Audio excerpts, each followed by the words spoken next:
Be sure to read and follow the safety guidelines to protect your computer from potential damage and ensure your personal safety. For more information about safety guidelines, see the owner's manual at dell.com/support. Before you begin, turn off the computer and disconnect all the attached peripherals. Before proceeding, ensure your computer is in service mode. To enter service mode, press and hold the B key on the keyboard and then press the power button. Now, the computer will boot up and the owner tag information is displayed on the screen. Press any key to proceed. The computer will emit 3 short beeps and shut down, indicating it has entered the service mode. Loosen the captive screws holding the base cover in place. Using a plastic scribe, pry the base cover from the palm rest assembly, starting at the top edge and working your way around to release it from all sides. Now, lift the base cover from the palm rest assembly.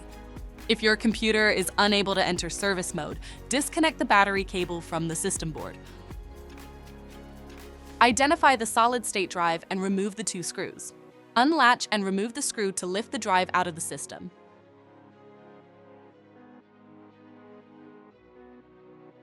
To reinstall the solid-state drive 2230, place it back in the system and tighten the screw.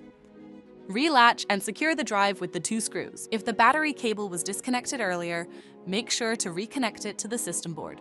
Next, align the base cover with the palm rest assembly and gently place it into position.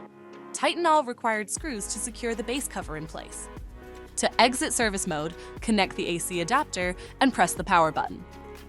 Please note, the system will only power on and exit service mode if the adapter is connected. For more information about your Dell system, visit dell.com/support.